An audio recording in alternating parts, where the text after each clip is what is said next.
Well, today I'm going to cover a very disturbing tale of a man named Dorrance Williams. It's a story I've covered before in some of my earlier videos on Oak Hill Cemetery. But today I'm going to cover a lot more information that I've discovered on his history, information I found in the Pioneer collections which were published in the late 1800s. They included a short biography on Mr. Williams, which gives a very interesting picture and a whole new dynamic to the story. So come along and join me. I invite you to explore a very strange tale of a man who was buried alive. According to A History of Calhoun County by Washington Gardner, which was published in 1913, Dorrance Williams came to the area known as the Goguac Prairie in 1828. If you live in the Goguac Lake area today, this is the land around the lake. It stretches as far from 194 west to Helmer Road, which is all neighborhoods today. He was employed by the U.S. government in surveying the land within the present-day limits of Battle Creek Township, known today as the city of Battle Creek. He selected a fractional quarter of Section 14, where he settled in 1838. Here's where Section 14 was located on the 1873 Calhoun County Atlas several years later. And you can see that this section is just west and also north of Goguac Lake. In present day, it's all neighborhoods and commercial businesses. The farm owned by Dorrance was located on the north side of the lake, where you'll find Planet Fitness today. It would later become owned by William Foster, as depicted in the 1873 Atlas, who later sold the farm to a man known as John Stewart,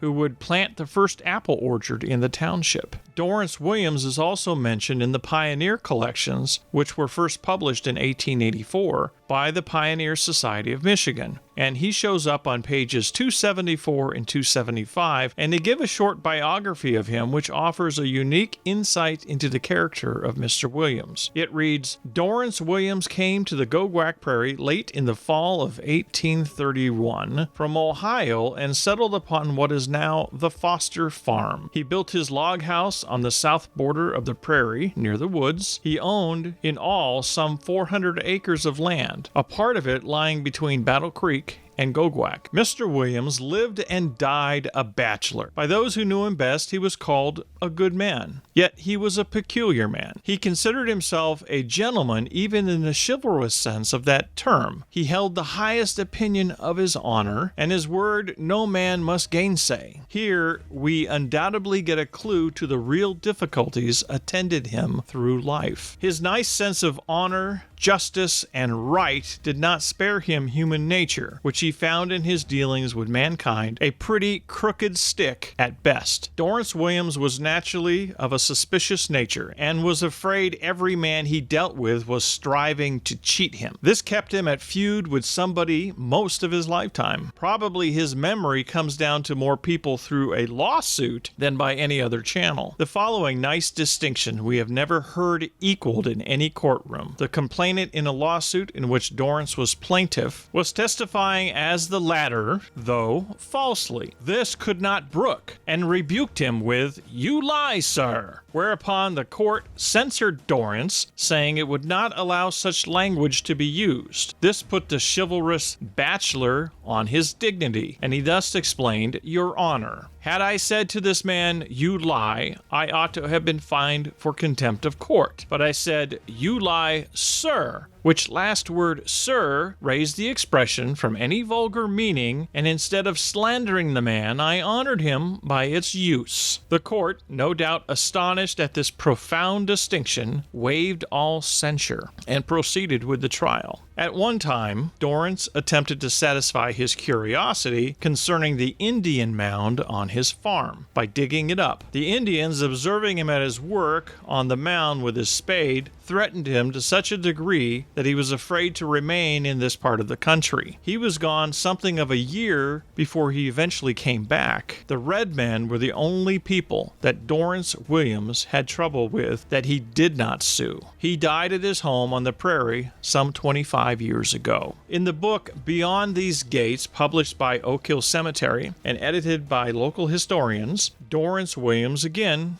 receives a mention. It describes that he died of what was supposed to be kidney difficulties in 1846 and was buried on August 26 that same year at Oak Hill Cemetery, which was just 2 years old at that point. Now, I researched the only newspaper in archives that was available from that time period that was published in Battle Creek, and it was the Michigan Tribune. And there was a short mention of his death in that paper on the Sunday after he died, and it reads, "Died in Battle Creek on Sunday the 23rd instant after a short illness. Dorrance Williams in the 49th year of his age." So he was not very old when he died. In 1850, the father of a man named Daniel Clark bought the large cemetery plot where Williams was buried, with the understanding that the remains of Dorrance Williams would be removed to another smaller plot elsewhere in the cemetery. Apparently, Dorrance had a large plot to himself, and the cemetery sold the entire plot to another larger family with the stipulation of moving the grave of Mr. Williams, and it was supposed to be moved to another part of the cemetery. Today, if you're curious, you can find Dorrance Williams' grave very close to the fence on the north side of Oak Hill Cemetery, about 200 feet from the corner of the east fence.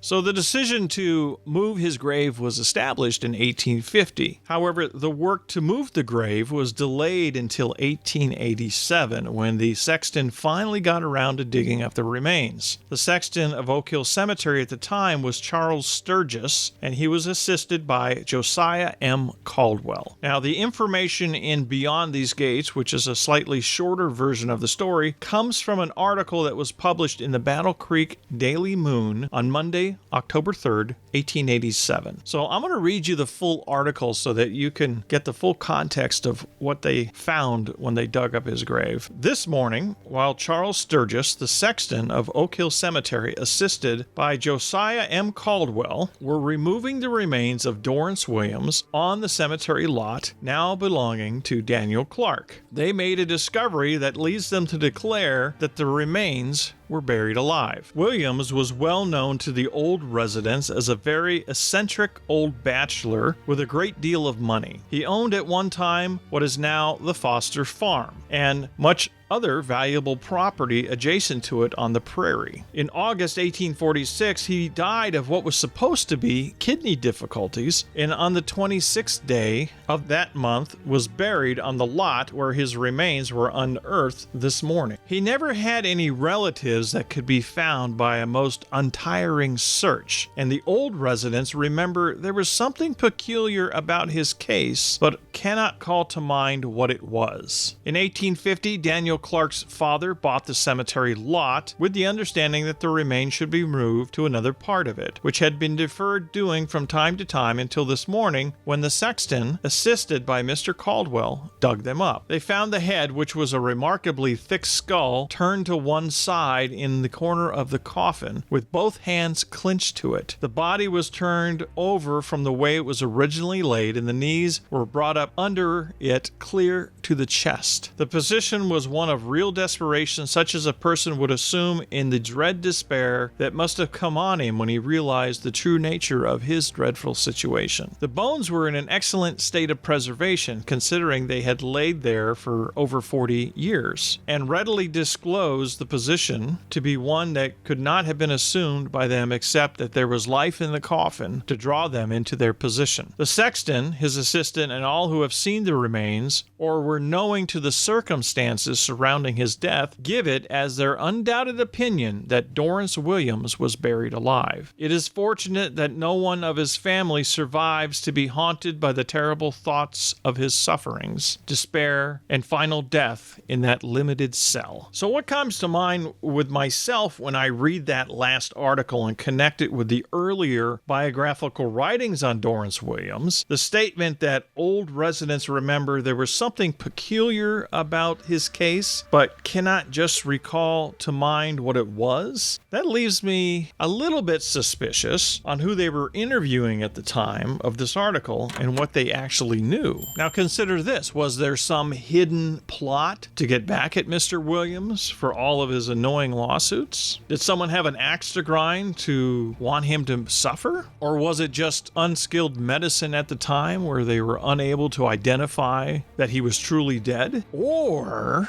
did did he curse himself when he tried digging into the Indian grave mound? Or was it just karma that finally caught up with him? I'm going to leave you to ponder that as we conclude today's tour through the history of Dorrance Williams. I've made some other videos on tragedies of Oak Hill Cemetery, and I'll put the links to that in the description of this video if you want to see a little bit more on Dorrance Williams that I included in that video. But I just found this to be a very fascinating story, and it conjures up all sorts of deep inner fears that people had in those days of being buried alive. And although some of it has disappeared over the years with modern medicine, there still are cases that come up throughout history of people waking up in morgues and perhaps even in the ground. There's a book written on the Korean War that was entitled Give Me Tomorrow, and it was written by Patrick K. O'Donnell. And if you've ever gotten a chance to read that book, it's quite remarkable. But one of the stories in there was one of the Marines that was shot in battle, and his comrades concluded that he was dead. They even put him in a body bag and had him shipped back to a rear installation. And he woke up several hours later in what was best be described as a field morgue. He was laying on a table in a body bag next to other